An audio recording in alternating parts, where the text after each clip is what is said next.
हे दोस्तों, स्वागत करता हूं एक बार फिर से आपका अपने चैनल नई नॉलेज पे। दोस्तों, आज हम उसी महान किताब जिसका नाम ताओ ते चिंग है उसके चौथे अध्याय का डिस्कस करने वाले हैं।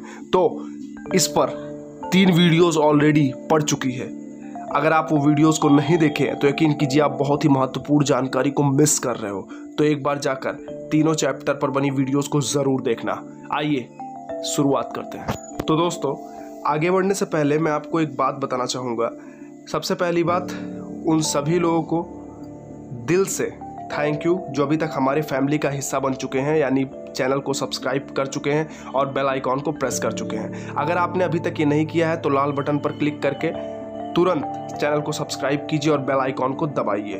तो डियर फैमिली, पिछले कुछ वीडियोस की नोटिफिकेशन आप तक शायद नहीं पहुंच पा रही है। पता नहीं क्यों ऐसा हो रहा है, बट ये शायद नहीं हो पा रहा है। आप तक प्रॉपर वीडियोस की जानकारी नहीं पहुंच पा रही है, बट ये मसला जल्द से जल्द सॉल्व हो जाएगा। हमारी टीम ने इस मसले को ऑलमोस्ट सॉल्व कर दिया है, बट जब तक ये मसला सॉल्व ना हो जाए तब तक आप लोगों की एक जिम्मेदारी है। जिम्मेदारी ये है कि अभी जो न्यू वीडियोस आ रही हैं उन्हें चैनल पर पर्सनली जाकर एक बार ज़रूर चेक कीजिए। हर वीडियो में आपको कुछ ऐसा मिलने वाला है जो आप के लिए क्रांतिकारी वीडियो साबित होने वाला, आपकी ज़िंदगी को चेंज कर देगा। जाहिर है वो आपके लिए कुछ नया ही लेकर आएगा। हर वीडियोस के पीछे दोस्तों काफ़ी रिसर्च और काफ़ी ज़्यादा हार्ड वर्क इन्वॉल्व है। तो जाकर चैनल पर चेक मारो। और आइए अब हम चैप्टर 4 की शुरुआत एक कहानी से करते हैं। कहानी कहती है कि एक बहुत ही महान फ़कीर था जिसका नाम था रिंझाई। बचपन में जब रिंझाई छोटा था तो वो अपने गुरु के साथ रहता था। उसके गुरु को बुद्ध की एक प्रतिमा काफ़ी पसंद थी, पर एक दिन वो मूर्ति रिंझाई के हाथ से गिरकर अचानक से टूट गई। और गुरु के आने पर रिंझाई ने गुरु को सीधे शब्दों में एक सवाल पूछा कि गुरुजी, आप मुझे एक चीज़ बताइए। गुरु ने पूछा, क्या? उसने पूछा कि अगर आपकी कोई सबसे कीमती चीज़ या मेरी कोई सबसे कीमती चीज़ हमसे जुदा हो जाए तो इसका क्या अर्थ होगा? गुरु ने बोला, जाहिर है उसका समय पूरा हो गया, तभी वह हमसे जुदा हो गया। यह सुनकर उस मूर्ति को निकालकर रिंझाई बोला, आपकी सबसे प्यारी मूर्ति का समय भी शायद पूरा हो गया, तभी यह आज मुझसे गिरकर टूट गई। रिंझाई की इस हरकत को देखकर गुरु हंसे और बोले, यह सूत्र तेरे जिंदगी में आगे बहुत काम आने वाला है। इसे संभालना, खो मत देना। यही तेरी जिंदगी की नींव होने वाला है जिस पर चलकर तू सत्य को प्राप्त करेगा।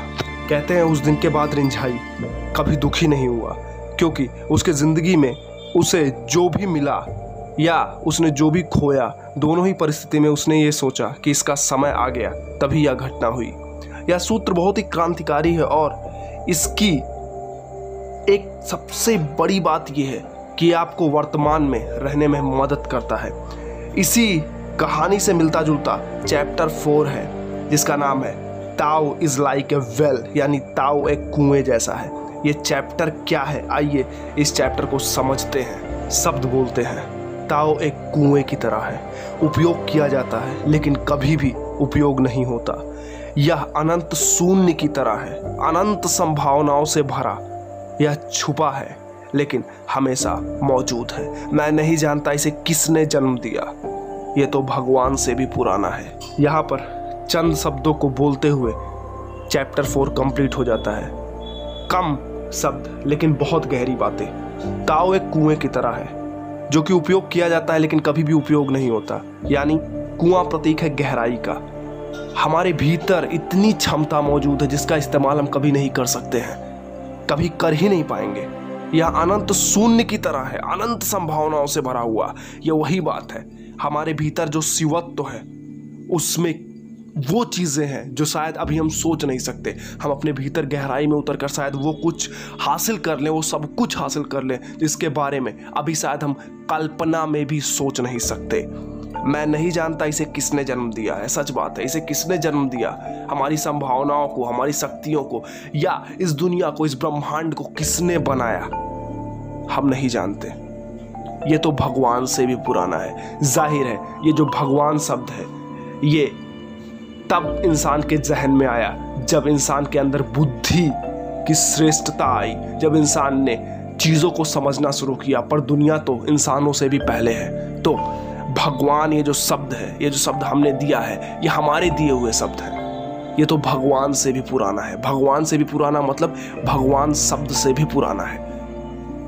प्रकृति हमें वही देती है जो हम प्रकृति को देते हैं, विचारों के माध्यम से, कर्म के माध्यम से, बुद्धि विवेक के माध्यम से। ये चैप्टर हमें शायद यही बताना चाहता है। दोस्तों, इस चैप्टर को पढ़ते हुए जब मैंने विचार करना शुरू किया और कुछ रिसर्च करना शुरू किया तो मुझे एक बात मेरे ख्याल में आई।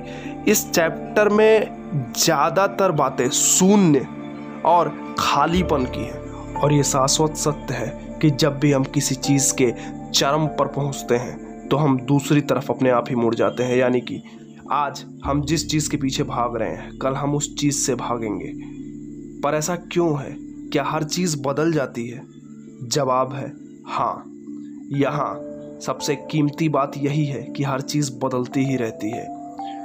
हमारे शून्य और हमारे खालीपन हमें चीज़ों को भरने में मदद करते हैं। सिर्फ एक ही चीज़ नहीं बदलती और वह है बदलाव, यानी चेंज। इस सूत्र में हमारे सारे परेशानियों का जवाब है। सूत्र है हर चीज़ बदलती है, यानी कि ये जो वक्त है वो गुजर जाएगा। जब भी परेशानियां दुख में होना, बस इसी शब्द को अपने दिमाग, बुद्धि, विवेक हर जगह पे उतार लेना कि हर चीज़ बदलती है।